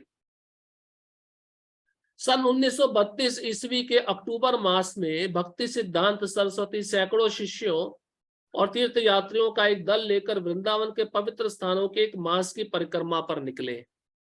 अब किस परिक्रमा की बात हो रही है? पहले नवदीप मंडल परिक्रमा की बात हुई, अब किस परिक्रमा की बात हो रही है? अब ब्रजमंडल परिक्रमा की बात हो रही है, जो 1 महीना परिक्रमा चलती है कार्तिक मास में। ये परिक्रमा भी भक्ति सिद्धांत महाराज शुरू किए 1932 में। 1925 में नवदीप मंडल परिक्रमा शुरू किए और 1932 में ब्रजमंडल परिक्रमा शुरू किए। वैष्णवों के लिए ये परिक्रमाएं बहुत महत्वपूर्ण है। जिसको भी भक्ति में लाभ उठाना है उनको ये दोनों परिक्रमाएं करनी चाहिए। अब जब ये परिक्रमा भक्ति सिद्धांत महाराज निकाले तो उसमें भी विघ्न आए, उसमें भी अड़चने आई। क्या क्या अड़चने आई सुनिए। वृंदावन के निवासी और दर्शक वृंदावन क्षेत्र की परिक्रमा यमुना नदी के किनारे किनारे पुराने शुष्क मार्ग से करते हैं। आपको वृंदावन परिक्रमा अगर आपने की हो तो यमुना नदी से होते होते और आगे चलकर एक मार्ग आता है मिट्टी का, उस पर चलते चलते वृंदावन की परिक्रमा होती है। ज्यादा लंबी नहीं है, ये लगभग 7 या 8 किलोमीटर की होती है। वह उन स्थानों पर रुकते जाते जहां आज से 5000 वर्ष पूर्व वृंदावन में विहार करते हुए श्री कृष्ण ने लीलाएं की थी। तो ब्रजमंडल परिक्रमा में कृष्ण जहां जहां लीला की है उन स्थानों पर रुककर भक्त क्या करते हैं, वहां की लीला स्थली की कथा का श्रवण करते हैं। श्रील भक्ति सिद्धांत सरस्वती की परिक्रमा में अभय सम्मिलित होना चाहते थे, किंतु कार्यवश में वैसा ना कर सके। फिर भी तीर्थ यात्रा के 20वें दिन वह इलाहाबाद से चल पड़े, इस निश्चय के साथ कि वह भक्ति सिद्धांत सरस्वती से फिर मिलेंगे और इस आशा से कि एक दिन के लिए ही सही वह वृंदावन के बाहर कोसी में परिक्रमा में सम्मिलित होंगे। तो अभय की इच्छा हुई मुझे भी ब्रजमंडल परिक्रमा करना है, लेकिन बहुत सारा कार्य था, उसके कारण वह ब्रजमंडल परिक्रमा तो नहीं कर पाए। लेकिन परिक्रमा का जो 20वां दिन होता है, जब परिक्रमा कोसी पहुंचती है, ये कोसी मथुरा और वृंदावन के बीच का स्थान है। तो प्रभुपाद जी ने जो उस समय अभय थे उन्होंने विचार किया मैं 20वें दिन परिक्रमा में सम्मिलित होऊंगा और मैं कोसी पहुंच जाऊंगा, कोसी में जाकर भक्तों का संग मुझे मिलेगा। जो परिक्रमा श्रील भक्ति सिद्धांत ने आयोजित की थी वह वृंदावन में आयोजित सबसे बड़ी परिक्रमाओं में से एक थी। इतने अधिक लोगों को परिक्रमा में सम्मिलित करके वह उसे सामूहिक प्रचार का एक साधन बना रहे थे। और भक्ति सिद्धांत महाराज के ब्रजमंडल परिक्रमा का एक कंडीशन था, एक शर्त था। पता है क्या शर्त था? कि इस परिक्रमा में वही भाग ले सकता है जो नंगे पैर चलेगा, जो चप्पल पहन के चलेगा वो परिक्रमा में नहीं आ सकता है। तो उस समय के जो भक्त थे बहुत तपस्वी रहते थे, तपस्या करते थे। आजकल तो भक्त गाड़ियों में बैठ के गिरिराज जी की परिक्रमा कर लेते हैं, चप्पल पहनना तो बहुत दूर की बात है। गाड़ी में बैठकर गिरिराज जी की परिक्रमा करना, बोलना 1 घंटे में हमारा परिक्रमा हो गया, ये परिक्रमा नहीं कहलाता है। थोड़ा शरीर को कष्ट देना चाहिए, तपस्या करनी चाहिए। हाँ, परिक्रमा वही है जब करते करते पाँव में छाले पड़ जाए, वो कृष्ण को आनंद देता है। अब ऐसी परिक्रमा जो आनंददायक हो, जिसमें लस्सी पी जा रही है, चाट पकोड़े खाए जा रहे हैं, वो परिक्रमा नहीं है। वो तपस्या नहीं है, वो इंद्र तृप्ति हो जाती है फिर। इसलिए जब तीर्थ में जाते हैं तो ज्यादा से ज्यादा तपस्या करनी चाहिए, जिससे शरीर का शुद्धिकरण होता है, इंद्रियों का शुद्धिकरण होता है। सन 1918 ईस्वी में जब श्रील भक्ति सिद्धांत ने अपना प्रचार कार्य आरंभ किया था, उनकी विशिष्ट देन प्रचार पर बल देना थी।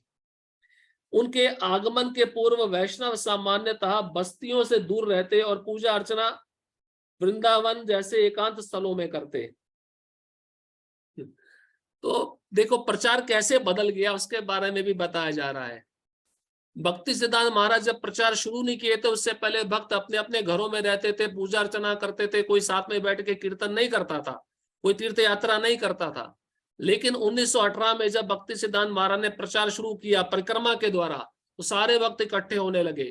जो दूर दूर बस्तियों में रहते थे वे भी आने लगे और एक साथ मिलकर विग्रह की पूजा अर्चना करने लगे, कथा सुनने लगे, कीर्तन करने लगे, उन कीर्तनों में नाचने लगे। इस तरह से प्रचार बढ़ता गया।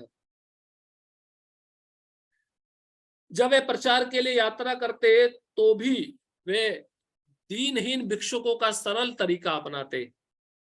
भगवान चैतन्य के काल में उनके गोस्वामी अनुयायी वृंदावन में वृक्षों की छाया में रहते थे। एक रात एक वृक्ष की छाया में, अगली रात दूसरे वृक्ष की छाया में। तो भक्ति सिद्धांत महाराज भी ऐसे थे कि जब प्रचार करते उनको कुछ आवश्यकता पड़ती तो वे भिक्षुक की तरह लोगों के पास जाकर कुछ याचना करते, मांगते। धन नहीं मांगते, अन्न मांगते, चावल मांगते, गेहूं मांगते। ये इच्छा होती थी कि हमें कुछ खाने के लिए दान में दे दीजिए। धन नहीं मांगते थे। जैसे गोस्वामी, उन्होंने अपने लिए कोई महल नहीं बनाया, लेकिन भगवान के लिए बहुत सुंदर सुंदर मंदिर बनवाए। वे स्वयं गोस्वामी लोग कहाँ रहते थे? पेड़ के नीचे रहते थे। आप सोचिए, जिनके पास धन की कोई कमी नहीं थी, जो सोने के सिक्के भर के नाव लेकर आए थे, जो वित्त मंत्री थे, प्रधानमंत्री थे। रघुनाथ दास गोस्वामी के पिता का एक महीने का आय, एक महीने का जो इनकम था वो 15 लाख रुपए था उस समय। 15 लाख, आज से 500 साल पहले। ऐसे गोस्वामी जब वे वृंदावन आए, चैतन्य महाप्रभु का आश्रय लिए, तो उनका घर बन गया एक पेड़ के नीचे एक रात गुजारना। फिर अगला दिन आया तो दूसरे पेड़ के नीचे दूसरी रात गुजारना। ये उनका जीवन था। और क्या खाते थे? मधुकरी मांगकर खाते थे। आटा मिल जाता, यमुना का जल आटे में घोल कर गोलियां बनाकर खा जाते। हाँ, और वस्त्र कैसा पहनते? कोपिन पहनते। हाँ? जो गुप्तांग होते हैं उनको ढकने के लिए उतना ही वस्त्र पहनते। देखो, समाज को ज्यादा से ज्यादा दिया और समाज से बहुत कम लिया। ग्रंथ लिखते, रात रात भर बैठ के ग्रंथ लिखते। जो आप भक्ति विषयक पुस्तकें पढ़ते हैं ना, भक्ति रसामृत सिंधु, विदग्ध माधव, ललित माधव, ये सुंदर सुंदर पुस्तकें भगवान की लीलाओं पर आधारित हमारे षड गोस्वामियों ने लिखी हैं। ये उनका जीवन था। इसलिए प्रभुपाद जी कहते हैं हमारे इस्कॉन के मंदिर में, हर एक मंदिर में 6 गोस्वामी जैसे भक्त रहने चाहिए। इतना आदर्श जीवन होगा कि जो नए लोग आएंगे उनको देखकर सीखेंगे, वो भी भक्त बनेंगे।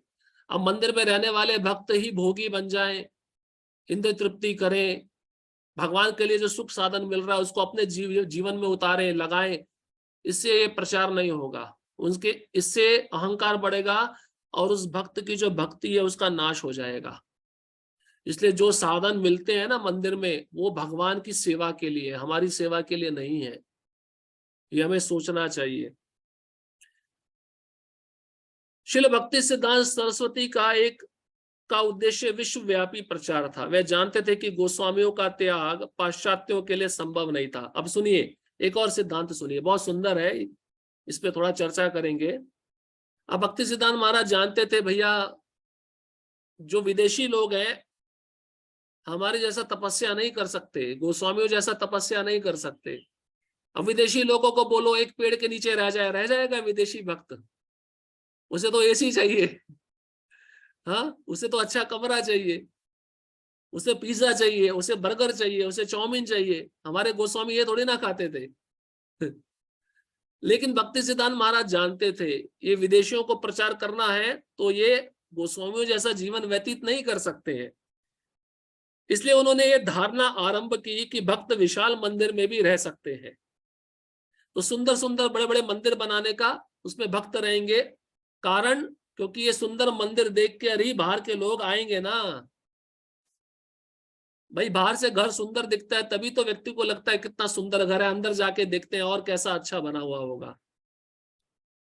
तो बाहर से मंदिर इतने सुंदर बनाए हैं, तभी तो बाहर के लोग देखते हैं। अरे देखा जाए जब मंदिर में घुसते हैं ना, वो भगवान को देखते नहीं, झूमर को देखते हैं। झूमर कैसा लगा है, दीवार पे पेंटिंग कैसा हुआ है, अरे ले ही छान वाट ले, ले ही छान वाट ले। हाँ, ऐसा वो बार बार बोलते रहते हैं। तो ये क्यों बनाया? उनको आकर्षित करने के लिए। प्रभुपाद जी कहते हैं, मैं तो प्रवचन एक पेड़ के नीचे बैठ के भी दे सकता हूं, मैं तो साधु आदमी हूं। एक रोटी आ जाएगा, मैं उसको अचार के साथ, नमक के साथ खा सकता हूं, लेकिन जो लोग सुनने के लिए आएंगे, क्या वो पेड़ के नीचे बैठेंगे? क्या वो नमक के साथ रोटी खाएंगे? इसलिए इस्कॉन में बड़े बड़े मंदिर बनते हैं। लोग बोलते हैं ना, बड़े बड़े मंदिर बनाने का क्या जरूरत है, लोगों को खिलाओ। नहीं, जरूरत है। आजकल की दुनिया किस पे आधारित है? चकाचौंध पे। हाँ, चमचमाती हुई वस्तु ही व्यक्ति को आकर्षित करती है, जबकि वे सोना नहीं होगी, लेकिन बाहर से उसको ऐसा दिखता है, अरे वाह कितनी चमचम करने वाली वस्तु है, ये सच में खरा सोना होगी।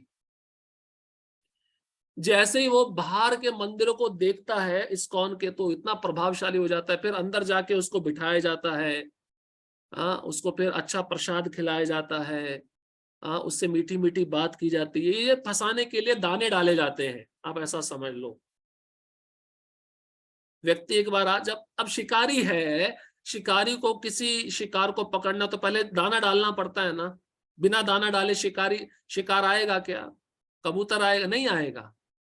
पहले दाना डालते, फिर शिकारी छिप जाता है। ऐसे ही पहले पहला दाना होता है प्रसाद का, उसको सबसे बढ़िया प्रसाद खिलाते हैं, वो खाते ही पागल हो जाता है, उसका आकर्षण शुरू हो जाता है। फिर वो उसको कीर्तन में नचाते हैं, उसको हरिनाम में नचाते हैं, फिर और पागल हो जाता है।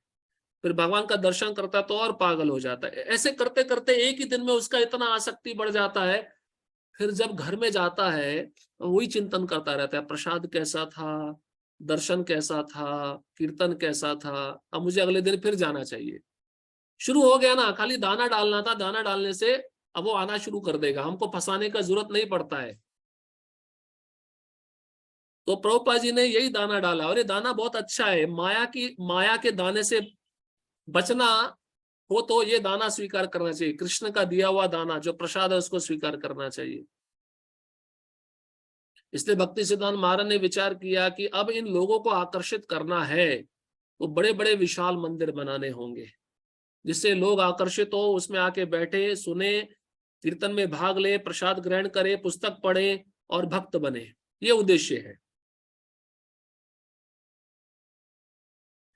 उन्होंने एक संपन्न वैष्णव व्यवसायी से बड़ा अनुदान स्वीकार किया था और कलकत्ता के बाग बाजार क्षेत्र में सन 1930 ईस्वी में संगमरमर के एक बड़े मंदिर का निर्माण कराया था। उसी वर्ष वे अपने बहुत से अनुयायियों के साथ उल्ट डंग के किराए के छोटे मकान से अपने नए प्रभावशाली मुख्यालय में चले गए थे। आप सोचिए 1930 में बहुत मार्बल का मंदिर, उस समय संगमरमर का मार्बल का मंदिर बनाया था, बहुत बड़ा। उसी मंदिर को लेकर लड़ाई झगड़ा हुआ था। ये जो मंदिर बनवाए थे भक्ति सिद्धांत सरस्वती ठाकुर, उद्देश्य क्या था? बाहर के लोग आकर्षित होकर मंदिर में आए और भक्त बने, लेकिन उल्टा हो गया। उन्हीं के शिष्य उनके जाने के बाद उस मंदिर के लिए लड़ने लगे कि मेरा कमरा है, ये तेरा कमरा है, ये मेरा मार्बल है, तेरा मार्बल है। ये दुख हुआ भक्ति सिद्धांत महाराज को। इसी के कारण उन्होंने जल्दी शरीर छोड़ दिया कि मेरे शिष्य ही, ब्रह्मचारी सन्यासी शिष्य मंदिर के लिए लड़ रहे हैं कि मैं मठाधीश बनूंगा, मैं अध्यक्ष बनूंगा, मैं मंदिर को चलाऊंगा। तो भक्ति सिद्धांत महाराज से देखा नहीं गया, उनकी आयु कम हो गई और उन्होंने शरीर जल्दी छोड़ दिया। देखो, उद्देश्य यही है, इसलिए इस्कॉन बड़े बड़े मंदिर बना रहा है, यही सबसे बड़ी समाज सेवा है।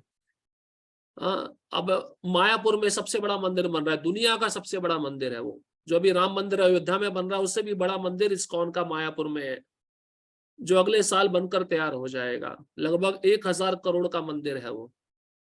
इतने बड़े मंदिर बनाने का क्या जरूरत है? आप सोचो, गर्भगृह में ही वो तो भगवान का गर्भगृह हो गया, लेकिन जो टेम्पल हॉल है उसी में 10,000 भक्त एक साथ खड़े होकर कीर्तन कर सकते हैं। 10,000, कैसा वातावरण होगा? हमारे मंदिर में तो 2 या 4 भक्त खड़े होते हैं मंगला आरती में। 10,000 भक्त एक साथ खड़े होकर जब कीर्तन करेंगे उस मंदिर में, कैसा प्रभाव होगा। तो दूर दूर से लोग देखने आएंगे, वो भक्त बनेंगे। इसलिए बड़े बड़े मंदिर बनाए जाते हैं, उसके पीछे कारण यही है। क्योंकि जैसे जैसे कलयुग बढ़ रहा है, मॉडर्न टेक्नोलॉजी भी बढ़ती जा रही है, उस टेक्नोलॉजी को कृष्ण की सेवा में कैसा लगाया जाए, हमारे आचार्यों से हमें सीखना चाहिए। शिल भक्ति सिद्धांत यह प्रदर्शित कर रहे थे कि एक भक्त को अपनी इंद्रियों को संतुष्ट करने के लिए एक पैसा भी खर्च नहीं करना चाहिए, जबकि कृष्ण भगवान की सेवा में वह लाखों रुपए खर्च कर सकता है। समझ में आया आपको सिद्धांत? कृष्ण की सेवा के लिए आप करोड़ों रुपया भी खर्च कर सकते हो, कोई समस्या नहीं, लेकिन अपने भोग के लिए 1 रुपया भी खर्च नहीं करना चाहिए, ये सिद्धांत है। मतलब वो धन, वो लक्ष्मी किसकी है? कृष्ण की है, नारायण की है। तो लक्ष्मी कहां पे सुख पाती है? भगवान नारायण के चरण कमलों में सुख पाती है। अब उसी लक्ष्मी को आप भोग करोगे तो हम क्या कहलाएंगे? हम क्या बन जाएंगे?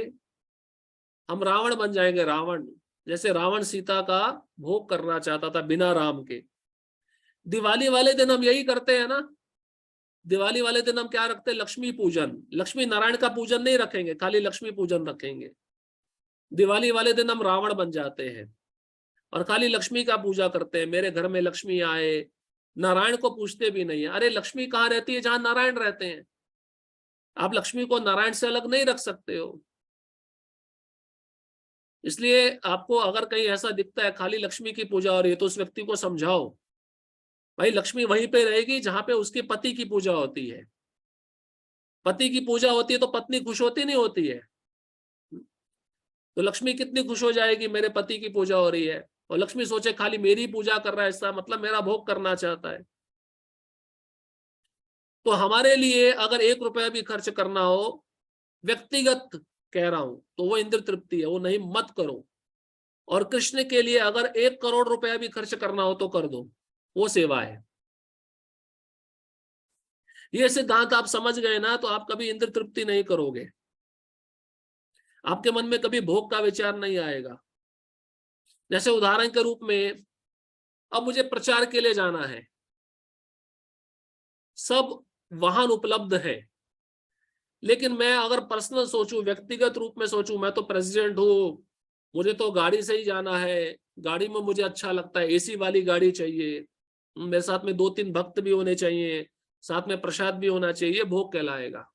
भाई प्रचार करने के लिए अन्य वाहन भी है ना, आप बस है, बस से भी जा सकते हो। भक्तों को साथ लेके क्या जाने का आवश्यकता है? आप अकेले भी जा सकते हो, प्रवचन कर सकते हो, कीर्तन कर सकते हो, वापस भी आ सकते हो। हाँ। और मान लो वहां पे गए प्रवचन करने, आपको धन मिला, किसी ने एनवलप में लक्ष्मी दिया, और उस एनवलप को अगर आपने अपनी जेब में रख लिया तो ये भोग कहलाएगा। और उसी एनवलप में जो लक्ष्मी अगर आपने आकर अपने गुरुजी को दे दी, अपने मंदिर के वरिष्ठ अधिकारी को दे दी, तो वह सेवा कहलाएगी।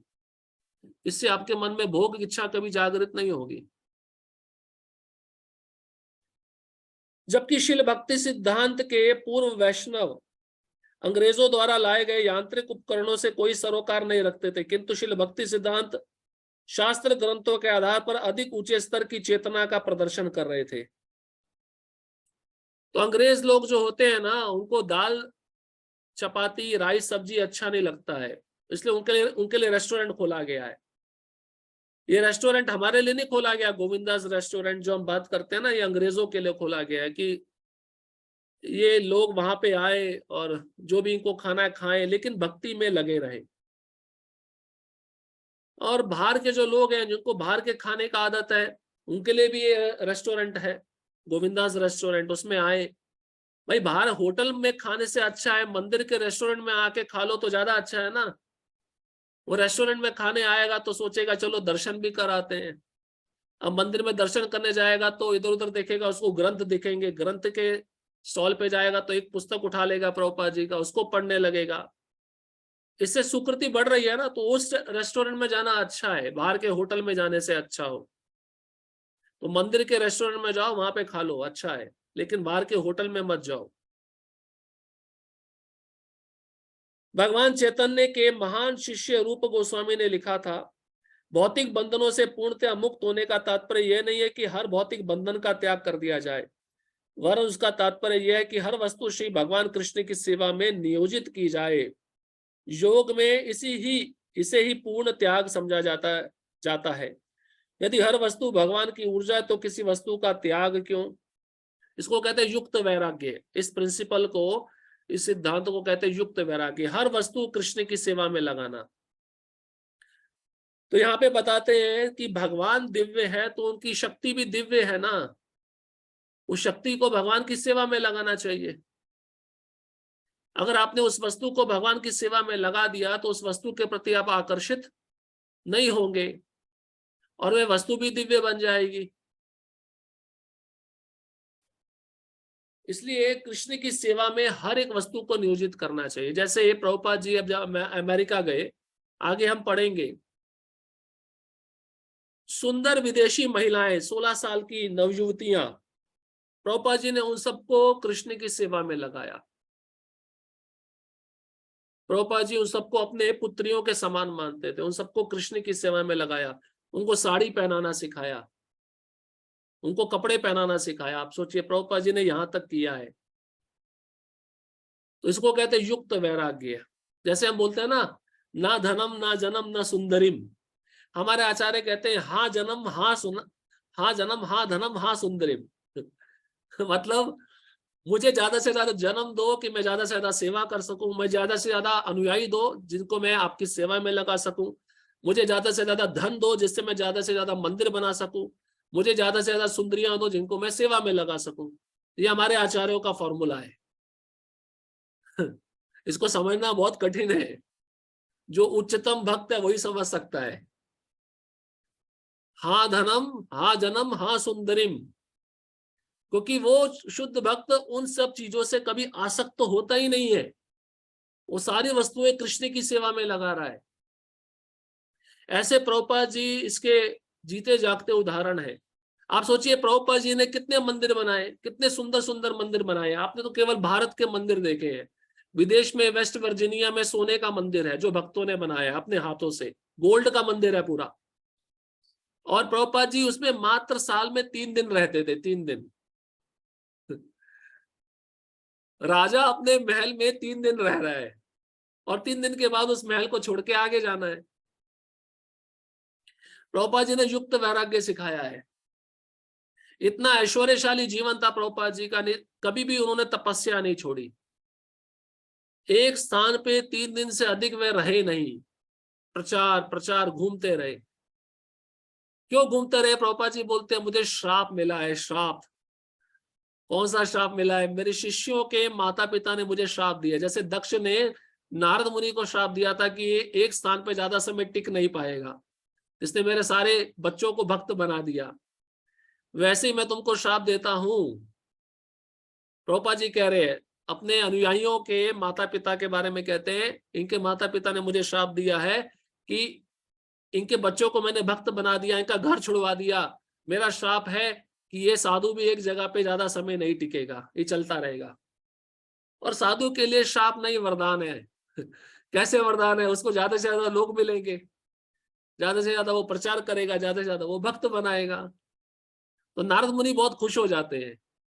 नारद मुनि कहते हैं अच्छा तुमने मुझे श्राप दे दिया, मैं ज्यादा समय कहीं पर रुक नहीं पाऊंगा, भ्रमण करता रहूंगा। भ्रमण करने पर मुझे ज्यादा से ज्यादा लोग मिलेंगे और ज्यादा से ज्यादा लोग मिलेंगे तो मैं उनको प्रचार करूंगा, भक्त बनाऊंगा।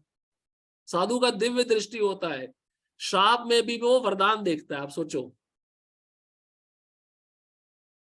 तो वैष्णव किसी भी वस्तु का त्याग नहीं करता। मायावादी त्याग करते हैं। मायावादी बोलते हैं अरे अरे अरे पैसे को हाथ मत लगाओ, माया है माया है माया है। भक्त कहते हैं नहीं, लाओ लाओ पैसे को लाओ, इसको कृष्ण की सेवा में लगाना है। मायावादी बोलते हैं नहीं नहीं विषयों को मत देखो, विचलित हो जाओगे, आंख बंद करो बंद करो बंद करो। नहीं, आंख से हमें कृष्ण और कृष्ण के भक्तों को देखना है। भक्त मायावादी नहीं होते हैं, भक्त जानते हैं हर वस्तु को कृष्ण की सेवा में कैसे उपयोग में लाया जाए, यही तत्व सबसे श्रेष्ठ है। प्रभुपाद जी बोलते हैं लैपटॉप है, लैपटॉप तो मोबाइल है उसको भी कृष्ण की सेवा में लगा सकते हो, वो भी दिव्य बन जाएगा। आप उसको प्रचार के लिए यूज करो, ऑनलाइन क्लास में यूज करो, वो दिव्य बन गया। व्यक्ति का बुद्धि सही चाहिए, उस वस्तु को कैसे कृष्ण की सेवा में लगाया जाए। अगर बुद्धि उसकी दूषित होगी तो उस वस्तु को वह अपने इंद्रिय भोग में लगाएगा। ये सिद्धांत है, इसको कहते हैं युक्त वैराग्य। हर एक वस्तु कृष्ण ने बनाई है और हर एक वस्तु को कृष्ण की सेवा में कैसे लगाया जाए, इसको कहते हैं युक्त वैराग्य। यदि भगवान अच्छे हैं तो उनकी ऊर्जा भी अच्छी है। भौतिक वस्तुओं का उपयोग अपने इंद्रिय सुख के लिए नहीं करना चाहिए, किंतु उनका उपयोग भगवान कृष्ण की सेवा के लिए किया जा सकता है और किया जाना चाहिए। इसलिए आप देखो इस्कॉन के मंदिरों में बड़े बड़े किचन होते हैं, बड़े बड़े ऑडिटोरियम होते हैं, बड़े बड़े कॉन्फ्रेंस हॉल होते हैं। ये आप 5 स्टार होटल में भी देख सकते हो। लेकिन भक्तों ने वो सब चीजें बना दी है मंदिर में, किस लिए? कृष्ण की सेवा के लिए। भाई ऑडिटोरियम है, कॉन्फ्रेंस हॉल है, भक्त आएंगे, कोई प्रवचन होगा, कोई सेमिनार होगा, वहां पे कीर्तन होगा।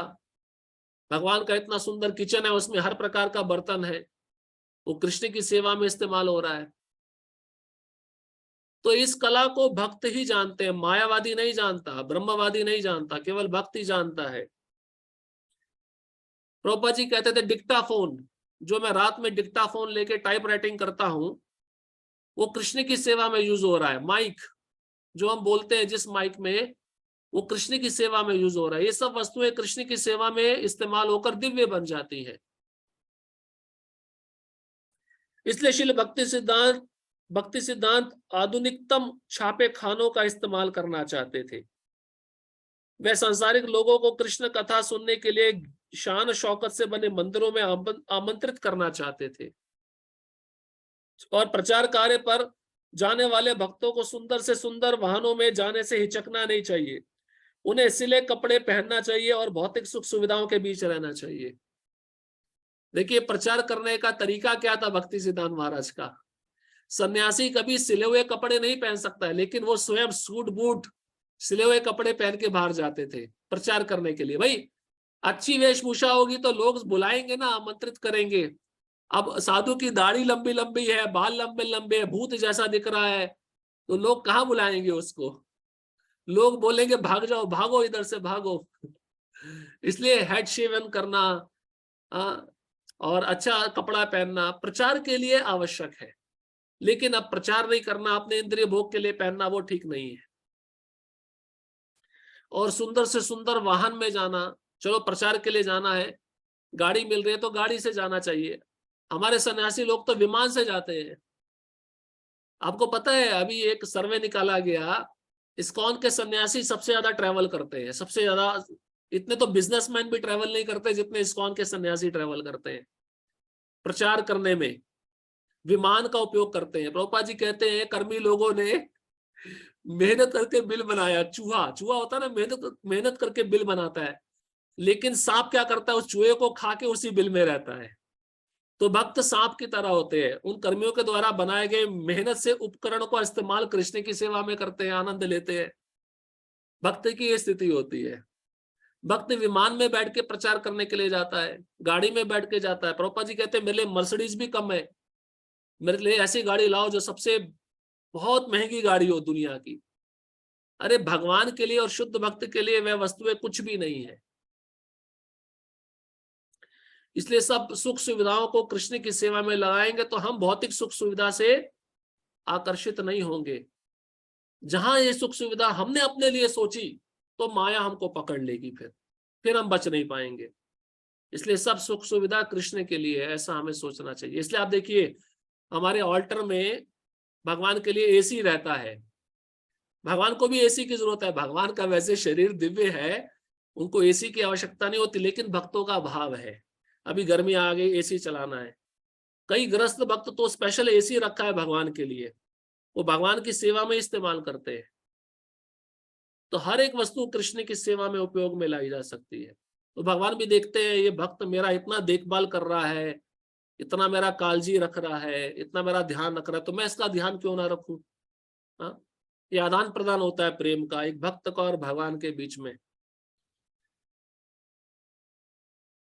इसी भावना से उन्होंने बाग बाजार के भवन का निर्माण कराया था और वहां एक आस्तिक प्रदर्शनी आयोजित की थी, जिसमें बारीकी से निर्मित, चित्रित और सुसज्जित मिट्टी की गुड़ियों की झांकियां दिखाने की व्यवस्था की गई थी।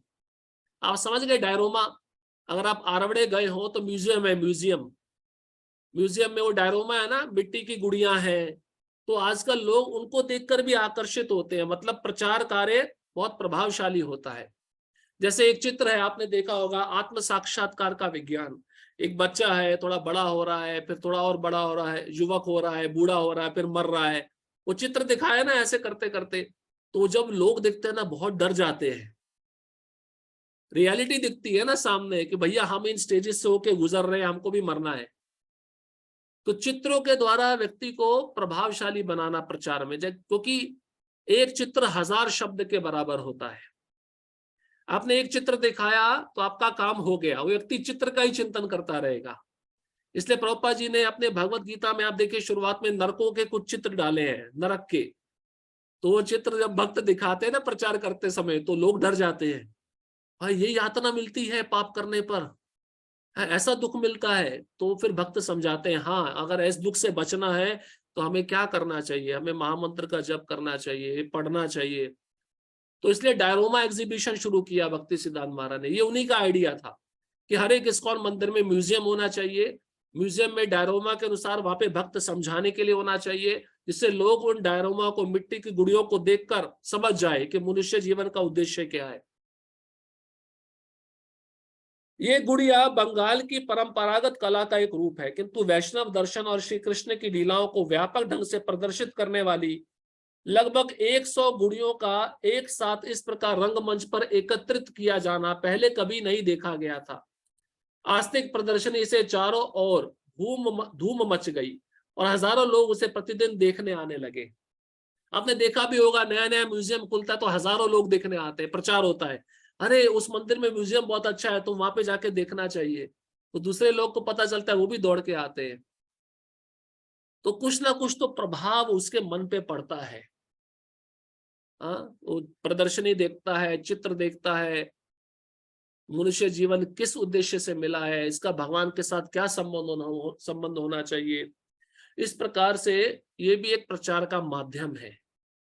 हर तरह से व्यक्ति को उस कृष्ण की सेवा में कैसे जोड़ा जाए, ये हमारे आचार्यों ने सिखाया है। अब इससे भी आगे टेक्नोलॉजी आ गई थिएटर की, ये तो डायरोमा हो गया। थिएटर सुना है? Theatre, 3D theatre. अभी कई इस्कॉन के मंदिरों में 3D थिएटर है, मूवी दिखाया जाता है। मूवी भौतिक मूवी नहीं, उसको आध्यात्मिक मूवी। जैसे एक विषय ले लिया नरक का, तो नरक 28 प्रकार के नरक पिक्चर में दिखाए जाते हैं। व्यक्ति देख के डर जाता है, वो सोचता है अरे मैंने तो इतने सारे पाप कर्म कर दिए, मुझे इन कौन से नरकों में जाना पड़ेगा। वो डर जाता है। फिर भक्त उसको समझाते हैं, डरने का बात नहीं है, तुम पुस्तक पढ़ो, प्रभुपाद जी के संस्था से जुड़ो, हरे कृष्ण मंत्र का जप करो, तुम कभी नरक में नहीं जाओगे। हाँ, फिर वैकुंठ का एक विषय ले लेते हैं भक्त, वैकुंठ के ऊपर पिक्चर बनाते हैं 30 मिनट की 3D थिएटर में, वैकुंठ कैसा दिखता है। और जब कर्मी लोग बाहर के देखते हैं तो सोचते हैं ऐसा भी कोई जगत है क्या। उनको तो पहले विश्वास नहीं होता है, फिर भक्त बताते हैं हाँ ऐसा जगत है जहां पे कोई जन्म नहीं, कोई मृत्यु नहीं, कोई बुढ़ापा नहीं, कोई बीमारी नहीं। तो ये 3D थिएटर भी एक प्रचार का माध्यम है आजकल। नई नई टेक्नोलॉजी है, भक्त इस्तेमाल कर रहे हैं, क्योंकि नारद मुनि जैसे भक्त नहीं है अब। नारद मुनि तो अपने प्रचार से एक बार में ही 11,000 भक्तों को सन्यासी बना दिए थे, वो भगवत धाम भेज दिए थे। अब वैसा टेक्नोलॉजी नहीं रहा। अब पावर पॉइंट स्क्रीन आ गया, बहुत सारी चीजें आ गई। भक्त उन सब उपकरणों को प्रचार के माध्यम से इस्तेमाल करते हैं, जिससे अन्य लोग इसको समझ सके, भक्त बन सके। तो डायरोमा एग्जीबिशन ये भक्ति सिद्धांत महाराज शुरू किए थे। इसलिए आप इस्कॉन के हर मंदिर में आप म्यूजियम देखेंगे जिसमें ये चित्रकला प्रदर्शनी दिखाई जाती है, जिसके माध्यम से समझाया जाता है कि मनुष्य जीवन किस लिए मिला है, इसका उद्देश्य क्या है।